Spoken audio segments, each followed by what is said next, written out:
You know who Mario is. I'm not gonna baby you pretending you have no idea what this, or this is. On the Nintendo Entertainment System and Super Nintendo, Mario annihilated literally any competing 2D platformer. Each game was good in its own right while not completely invalidating the last one, yet each was an improvement on the last. In the early 90s, the Super Nintendo and Sega Genesis perfected 2D games. They looked, felt, and sounded amazing, and they have aged brilliantly. So when 2D games were perfected, what was the next step? Well, you could make more 2D games. The 2D games on the PlayStation and Sega Saturn are phenomenal. But when you look at the jump from NES to SNES, it's huge!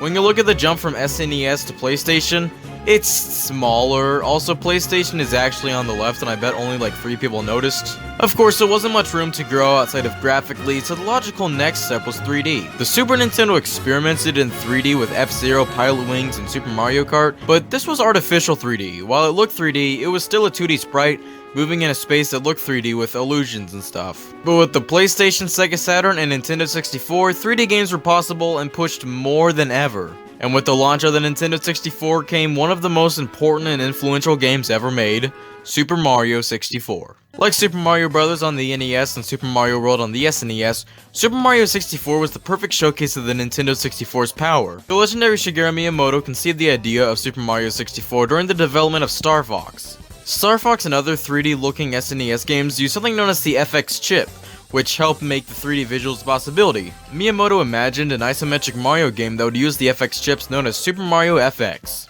While during actual development, they decided to make the game an open-world 3D adventure, but I have a feeling the original concept of an isometric 3D Mario game was realized with the first Super Mario RPG game released in 1996. While it was an RPG, it was also a 3D Mario game with an isometric camera. Originally, Super Mario 64 was going to have multiple shorter levels. It was originally going to be a bunch of Super Mario World type levels, but you can move into 3D space. However, due to hardware limitations, they could only make a handful of levels, but made them bigger worlds with many things to explore and multiple missions, if you will, 7 for each level in total. Once again, the concept of Super Mario World type levels in 3D was revisited with Super Mario 3D Land and World, where you played through standard 2D Mario levels but can now move into 3D space. It was pretty neat. Super Mario 64 launched with the Nintendo 64 on September 29th, 1996, and it took the world by storm. You know, it's not even Halloween yet, but millions of kids already know what they want for Christmas, a new video game system called Nintendo 64. Nintendo's new game machine is 64 bits, making it the most powerful machine on the market. Herb Weisbaum tells us all about it. Despite the Nintendo 64 launching with only 2 games in North America, so many people wanted a Nintendo 64. Mario 64 was the headlining game, perfectly showing you why you'd want a Nintendo 64. But how does it hold up over 25 years later? For my first 2 playthroughs, I played this through Super Mario 3D All-Stars. Now, in 3 months or so, I'll evaluate this package as a whole, but for now, I'm not going to be whining about the changes that weren't made to the version in this package. Upon booting up the game, It's me, Mario!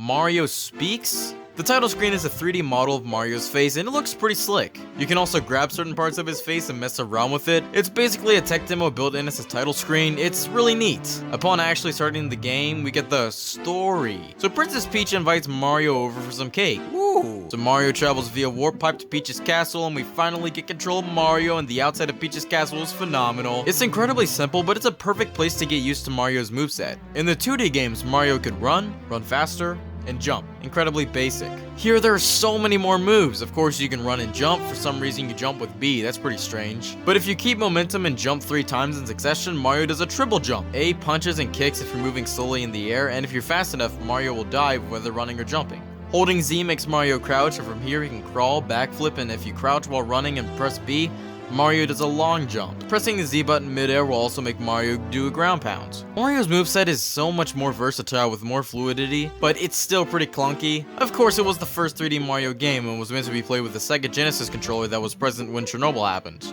Now I adore the Nintendo Switch Pro controller. It feels phenomenal, the buttons, the grips, the triggers. Playing Super Mario 64 with the Pro controller is dreadful, especially after experiencing Odyssey. Mario's moveset in Odyssey is almost the same, but a lot more fluid. His new moves are great, it's just clunky to control 25 years later with a modern controller. Some want a Mario 64 remaster with Odyssey-like controls, and while that would be nice, I do feel like Mario 64 is better clunky. I know I just whined about it, but a part of the challenge is the clunky control. Also, these levels were all designed with the clunkiness in mind. This is how it was meant to be. But this opening area is once again neat. You can get used to the mechanics, swim around, climb trees. But of course, Mario is there to get some cake. Ooh. So he heads to the castle and is interrupted by the Nicus brothers. Yeah, when this game was released, camera control was a new thing, so they created a character to give it context. Upon entering the castle, Mario is greeted to Bowser's laugh, and what? No way! Peach is in trouble? So the goal of the game is to collect 70 power stars in order to tame Peach. I will say, I do like how Bowser traps Peach in her own castle. That's a cool spin on it. Peach's castle is the hub world, and it's a really cool one. At the beginning, you only have access to the first and second floor stars. After beating Bowser a first time, you gain access to the basement. And after beating Bowser a second time, you gain access to the third floor. After getting 50 stars, you gain access to the fourth floor. But I'm getting ahead of myself. I mentioned the main thing you're after is stars, and to get stars, you have to play through the levels. There are 15 levels with 7 stars each, so might as well talk about all of them. Bob-omb Battlefield is the crown jewel of Super Mario 64. It's Mario 64's World 1-1, Mario 64's Green Hill Zone, Mario 64's Bob-omb Battlefield. You're dropped into this battlefield, the red Bob-ombs are in a struggle against the black Bob-ombs, and the music reflects the struggle really well.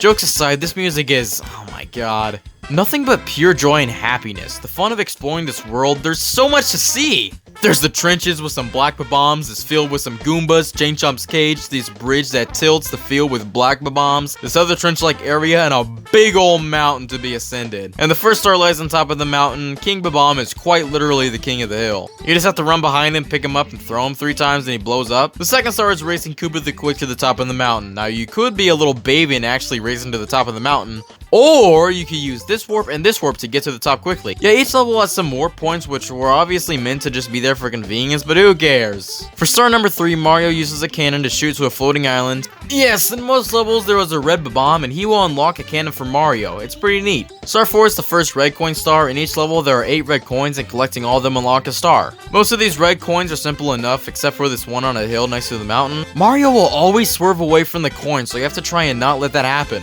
For me, I go down the hill, miss the coin, then jump and kick until I get it. Yeah, some weird thing about Mario 64 is that if you kick midair and hold the stick back, Mario will move in that direction.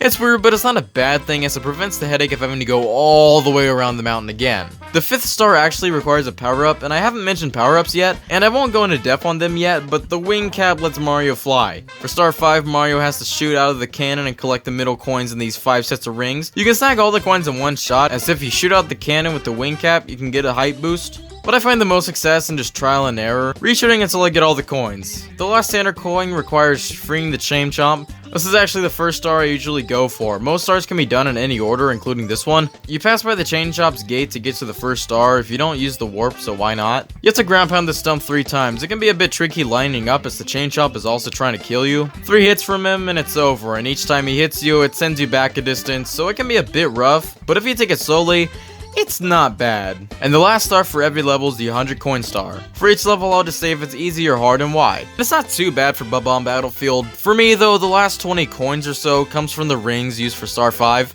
Now there's no problem with that except for the fact that the star spawns right above where you got the last coin from. So if your 100th coin is one of the ring coins, you have to awkwardly fly around until you touch the star. But overall, it's not too bad. And that's Bob-omb Battlefield. It goes without saying that it's my favorite stage in the game. It's fun to explore, I like all the stars, and the music is phenomenal. Bob-omb Battlefield is my favorite level in any video game. I boot up Mario 64 just to round around this place for fun. I adore this level to death, and it's a perfect first level for Mario's first 3D adventure.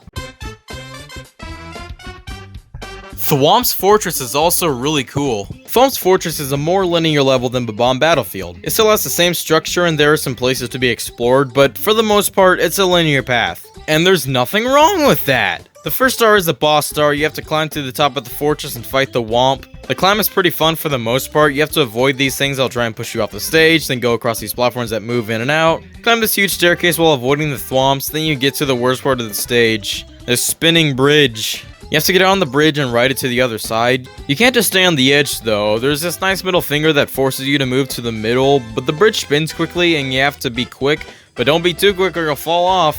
You can bypass this bridge with a warp, but regardless, screw this bridge.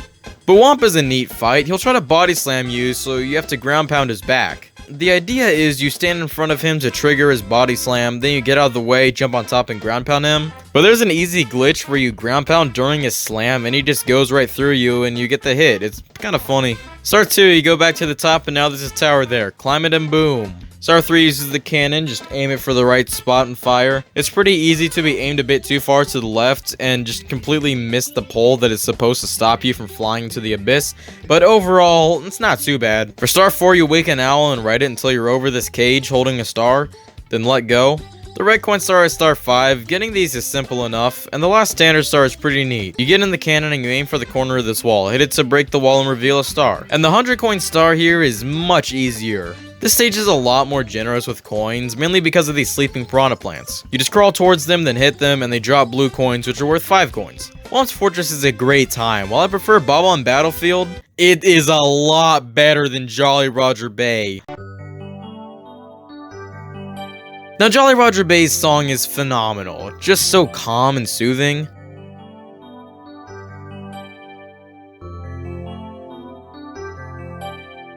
I hate this level so much. It's the first of 2 underwater levels and I hate this level so much. Swimming is so slow and Mario loses his health, and hitting these clams hurt you and hitting these eel hurts you, and the only way to recover your health is coins or swimming to the surface, and swimming to the surface takes too long and there are limited coins underwater and eels take away so much health, and gah! Star number 1 requires luring the seal outside of a sunken ship. Luring out the seal sucks. It took me forever to figure it out. You have to swim in front of it, then swim to the surface and head back down. Get in the ship. You then have to open these chests in the right order to drain the ship, and if you choose the wrong chest, you get shocked and take damage. But drain the ship, go to the top, star. Star 2 sucks more. You have to lure this eel out of this wall hole. Again, if the eel touches you, you're screwed. Then you have to touch the star in its tail and it moves so fast and it waves around, and I hate this stage! Star 3 isn't too bad. Open the chest in the cave. Star 4 is red coins, not too bad. Star 5 use the cannon to reach this platform with a star. And Star 6 is meant to be gotten with a power up but can be cheesed with precise swimming. I hate this level so much. 100 coin star sucks too. Hate this stage.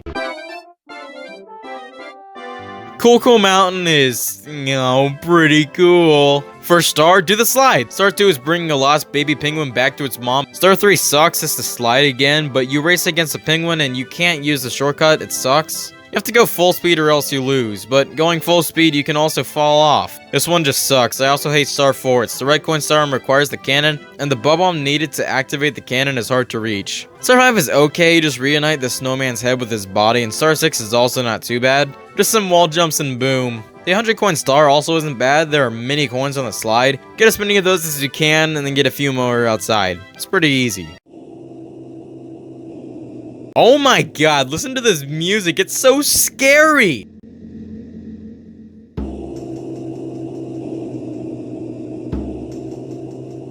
Reminds me of a company that makes Call of Duty and totally is not terrible employees. Big Boo's haunt is a giant ghost house, and reaching it is pretty neat. It's access to the castle's courtyard. Once you have enough stars, boos start showing up. Ground pound the biggest one and you can access the level. Star 1 is neat. You go room by room on the first floor killing all the boos. After doing so, you kill a big boo in the foyer. After defeating him, some stairs to the second floor appear, climb them and boom star. For Star 2, you go to the basement, go in this carousel, which is playing circus music, kill the small boos, kill the big boos, star. Star 3 is neat. There's this library on the second floor with a dead end with 3 books sticking out. Push them in the right order for the shelf to slide away and to get the star. Star 4 is the red coins. Pretty simple. Star 5 is neat. You go to the hidden attic, go through the door, and fight the big boo on the balcony. Then climb to the roof to get the star. And Star 6 kinda sucks. This requires the 3rd power-up, which only lasts for a limited amount of time. While it's active, you gotta run back here, do a well-angled wall jump to get to the attic, then run through this painting before the power-up wears off. It kinda sucks, but the 100 coin star isn't that bad. The boos and these eyeball enemies drop blue coins, so it's not too bad.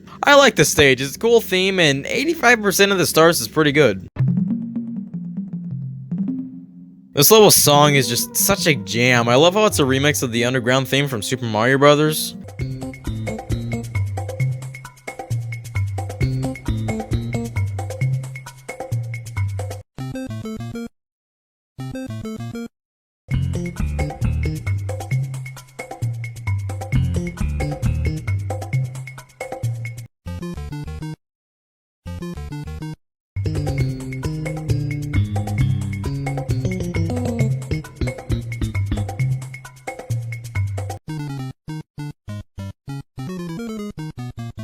The first star requires the swimming beast. You ground pound on it to make it lower its head so you can ride it. Wow. The second star is the red coin star, but you have to use this moving platform to get them. I don't like the star. The third star requires the second power up, and I do not remember this one at all. Star 4 isn't bad, just work your way through the maze. Star 5 sucks though. The final part requires hanging on this red caging and it's so easy to fall off. If you fall into this inescapable hole. Why? And the last normal star isn't bad, just get past these boulders and wall jump to this platform. Also, I have no memory of the 100 coin star. I like the map and the music, but the stars themselves suck in my opinion. I hated Lethal Lava Land at first, but on subsequent playthroughs, I've enjoyed it a lot more. Star 1 isn't too bad, you just have to knock the bullies into lava. The bullies will bounce back a decent distance if you hit them, but will do the same to you. It's all about timing, and it isn't too bad when you get used to it. Now 3, that's too much. Star 2, as you fight 3 bullies, it can get really tense. But it's not the worst thing in the world. Star 3 is one of the easiest in the whole game. It's the red coin star, but all the coins are on this puzzle. The pieces move around and there's this lava underneath, but you can sustain a few hits from the lava and you're always collecting coins. It's not that bad. Star 4 is a bit tricky. You have to roll this log to get across the lava, but it's not too bad. The last 2 standard stars are in this volcano. Yes, it's tiny, but you can jump inside of it and it's huge. The first star involves you just ascending up the edges of the volcano, and the other is riding some platforms and climbing some poles and stuff. Not too bad. I don't bother to get the 100 coin star on the stage though. This one's okay. The first star, you have to touch the star in the bird's talons, not too bad. For star 2, you're supposed to climb around the pyramid, and it sucks. If you touch the slanted part, you'll slide down this quicksand you can't escape. You can cheese the star by using the first power-up to just fly to the top of the pyramid. For star 3, you go inside the pyramid and ascend it. It's honestly pretty neat. Star 4 sucks. You have to stand on top of these 4 pillars. 3 of them are fine, but this one you can't just run up because there's quicksand at the bottom. I just hate this star. Afterwards, you go in the pyramid and fight a boss, but I still hate the star. Star 5 is the red coin star. Star 6, you have to land on these specific platforms to get the star, and the 100 coin star isn't that good either. Yeah, I really don't like shifting sandland. But oh my gosh, is it better than Dire Docks? God, no! Dire Docks is required for the second Bowser fight. The first star is required, you have to get to the top of Bowser's star. It's not bad. The rest of the stars suck. It's a water level, so yeah, it already sucks, but all the other stars are terrible. Star 2 is another chest star, but you can easily get sucked into this whirlpool. Star 3 is the red coin star, and I hate it. You have to ride these poles, and it's so slow. Star 4, you have to swim downward through some hoops and use the second power-up. I hate this. Star 5, you swim through hoops as this mana ray makes, but the swimming is so slow and it doesn't take long for the hoops count to reset. Star 6, you use the other 2 power-ups to get a star. It's okay, but it doesn't save this level. And the 100 coin star, God! There are a total of 106 coins in this level, and 12 of them are hidden towards the top of this level. I hate this so much. Dire Docks is literally everything I despise in a Mario 64 level, wrapped into one beautiful package. Forgettable stars, it's a water level, and it's just a really small world. But I will say, it does make for good kindling.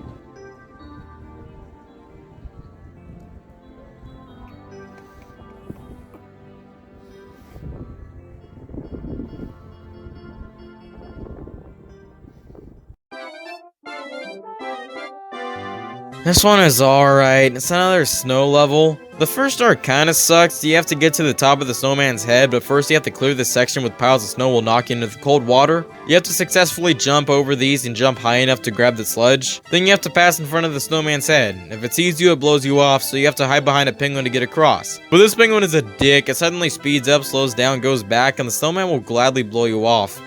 I hate it. Star 2 is another bully star, just knock him off. Star 3, you have to navigate this ice block mage, it's not bad. Star 4, you use these enemies to get over the wall. The 4 star is in this first block, and the second block is the shell used for Star 5, the red coin star. You're right around getting all the red coins, it's simple enough. And the last one, you go into this igloo and use the third power up to get the last star. And the 100 coin star, I don't remember, but I don't think it was too bad. This one's pretty forgettable to me. The first star, you're meant to use these arrows to get over to the star, but you can just long jump over to it. The second star is at the top of the map. Go up there. I hate these enemies. They launch you, and you're supposed to use them to get to the higher levels, but they can kill you so easily. It's so irritating. Star 3, you have to touch these certain locations known as secrets. Once you touch all 5, you get the star. Star 4 is pretty neat. You make this platform go all the way down, then wall jump at the right time to get on this platform and ride it up. For Star 5, you go to this hidden town and jump around for the red coins. I like this hidden town a lot, it's pretty cool. And the last star, you use the third power up to get the star. And the 100 coin star, I don't remember, this one's really forgettable to me. Tall Mountain is a huge mountain. I love it. The first star is simple, climb the mountain. Star 2, you have to grab this monkey and it frees a star for you. Thank you. Star 3 is the red coin star. Some are on these mushrooms, the others are on this mountainside. Star 4 is a slide hidden in the mountainside. It's pretty fun. Star 5 is hidden behind this waterfall, and the last star is on this lonely mushroom. You're supposed to use a cannon to shoot onto the mushroom, but a well-positioned long jump will do the trick. And the 100 coin star isn't that bad. Just do the slide first and gather a few coins outside of it, and boom. This stage is a really cool gimmick. There are two paintings, one Mario is tiny when he enters, the other he's huge. The stage is technically two stages. It's really cool and you can change size through these types too. First star, kill some piranha plants. Second star, go to the top of the island. Star 3 is a rematch against Scuba the Quick. The 4th star is another secret star, just touch the right locations. Star 5 is the red coin star, go in this cave and get all the coins. And Star 6, as Big Mario, ground pound the top to make a hole, then enter it as Small Mario, fight the Wiggler, and boom. Also, the 100 coin star isn't too bad. Cool theming, I hate the stage. 3 of these stars are okay, screw the rest. This is a vertical level, so one slip up and you have to redo a lot of progress or restart completely. I just hate this stage. I hate the stage. You have to slowly ride a carpet and if you fall, you have to completely restart. The only good star is the red coin star. You go through this maze, it's pretty cool. But everything else is horrible. The 100 coin star is painful. I died so many times for the star, and on this one attempt, I got 100 coins, the star spawned, and I fell to my death. God! And those are the 15 stages, and they're fine, but there's a bunch of stinkers. However, there's 120 stars in total, but to beat the game, you only actually need 70 stars, so you can skip 50. For my second and third playthrough, I only went for the stars that I found fun, and I gotta be honest, when just going for 70 stars and skipping all the annoying ones, this is a pretty good game. Now each stage has 7 stars and there are 15 stages to do the math, and that's 105. So, what about the 15 other stars? Well, those are the Castle Secret stars, and they can be unlocked through a variety of ways, such as... So the power-ups, there are 3 in the game. The first can be attained with 10 stars. When you have 10 stars, a beam of light shines down from the castle roof. Look into the light and you're transported to the wing cap stage in the sky. You can fly down in a spiral shape, getting these red coins, and have the first castle star. The second power-up is attained in Hazy Maze Cave. One of the doors leads to another portal which takes you to the metal cap stage. The metal cap lets you walk underwater and makes you invincible, and there's a star if you get all the red coins. And the last power-up is the invisibility cap, turns you invisible and lets you walk through some walls and stuff. And once again, now the stage is 8 red coins, boom, star. In the basement, there's a bunny. If you catch him, he gives you a star. Once you have 50 stars and he shows up again, you can get a second star. There are 3 stones that simply give you a star for talking to them. There's a slide in the castle, simply beat it, you get a star. Beat it in under 21 seconds, you get another star. There's a ledge in Jolly Roger Bay that you can jump in. It takes you to an aquarium where you can collect 8 red coins for a star. Across from Rainbow Rise Interest is the last bonus stage, and you're supposed to use the wing cap to fly to all these clouds.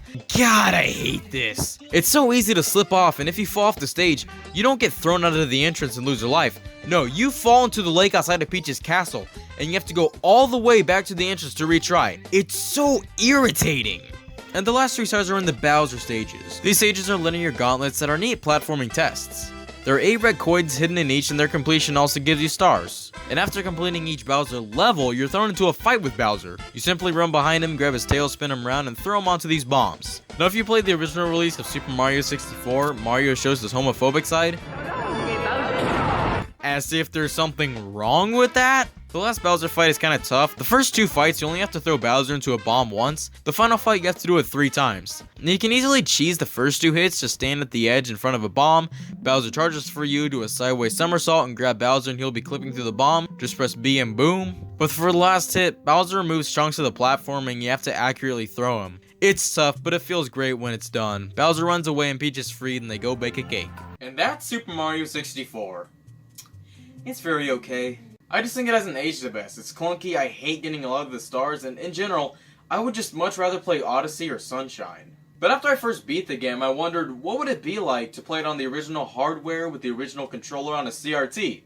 Well, $118 later, I have an answer. $180 later, I have a Nintendo 64, the power cord, the AV cables, a controller, and a copy of Super Mario 64. Let's plug this bad boy in. So interestingly enough, the power block for the system plugs into the back. It's pretty convenient for it to just be connected to the system instead of just dangling in the air. Connect the AV cables in the controller.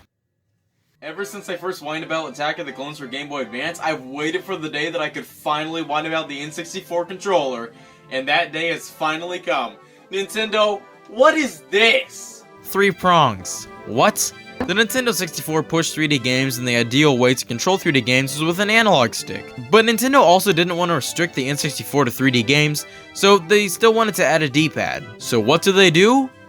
Why? Some people defend this controller, saying Nintendo was forward-thinking. You can hold it like this for 3D games, and this for 2D games! Now, the PlayStation was originally intended to just be a 2D games machine, but with the Nintendo 64's focus on 3D games, Sony did have to compete, so they redesigned their controller into this. The DualShock is a PS1 controller with 2 analog sticks. You have dual sticks, 2 grips. This is why I hate the Nintendo 64 controller. Now, each generation, the button layout for the DualShock has stayed the same. Each generation, Sony has only made changes to features, just showing how perfect the DualShock layout was. Also, the Nintendo 64's analog stick feels like garbage. I hate using this thing a lot, but playing Mario 64 with this controller on a CRT, it doesn't feel good, but it feels right. I feel like the clunkiness now comes from the controller. Mario's moveset actually feels better. When playing on Switch, so many times I'd go to dive, but I'd punch. I have not had that problem playing on here. Also, when playing on an emulator, the text looks all pixelated, but it looks fine on a CRT. I really enjoyed playing this way. It was fun ripping through the game with this crappy controller, and I also decided to try out some speedrunning strats. Super Mario 64 is one of the most popular games to speedrun thanks to the iconic BLJ glitch. BLJ stands for backwards long jump.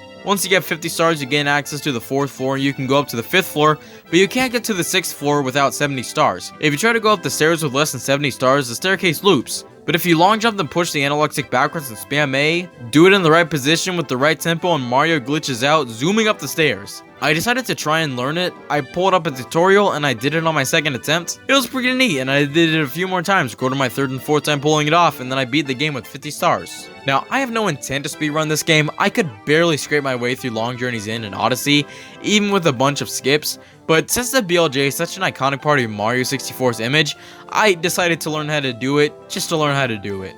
Now, another iconic part of Super Mario 64 are the conspiracy theories. Every copy is personalized. L is real.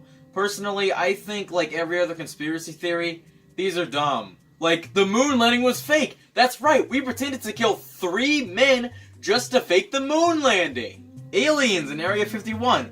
Honey, do you think the government could hide aliens with the technology and intelligence to find another planet with life on it and go to it? Wait a minute, why is the cartridge floating? Every copy isn't personalized, huh? What? Then why do you hate Jolly Roger Bay, but everyone else loved it? The music's great, but I don't like getting many of the stars. How come most people have no problem with the controls, but you do? Because those people are grown men in their 30s, so I've been playing this for 25 years. Then why does pressing B jump and pressing A attack, when for most people it's the other way around? All of these strange occurrences, they're not theories, they're not creepypastas, they're not photoshopped. I even put in every cartridge to slightly alter everyone's experience. I want everyone to see this game as more than just a fun 3D Mario adventure. I want everyone to be afraid of this game. Why would you do that? Who are you? I am the spirit of Gunpei Yokoi. After the Virtual Boy flopped and I passed, I injected part of my spirit into every copy of Super Mario 64. Nobody liked the Virtual Boy, it failed so hard. I figured if my last console would be a flop, I'd make Nintendo's most recent huge game have a strange aura around it forever. I'm sorry, I'm still stuck on the Gunpei Yokoi part. You're Gunpei Yokoi? Yeah. Listen, it doesn't matter that the Virtual Boy flopped. Every game company has their own mistakes. The Atari Jaguar, the PS Vita, the Xbox One. Every game company stumbles, and it's not your fault. You don't need to haunt every game. You make a good point, but that doesn't change the fact that most people don't think that way. Well, could you at least not haunt my copy? Deal. Okay, so I whined about Docks, I wasted $118, I learned how to BLJ, and I found out the truth behind every copy's personalized. What the hell have I been doing for the last 20 minutes? Regardless of how strange Super Mario 64 is and my mixed feelings on the game, I gotta say, when you just go for the 70 stars needs to beat the game, it's honestly quite fun. And hey, isn't that what video games are meant to be? Fun?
God, I hate this game.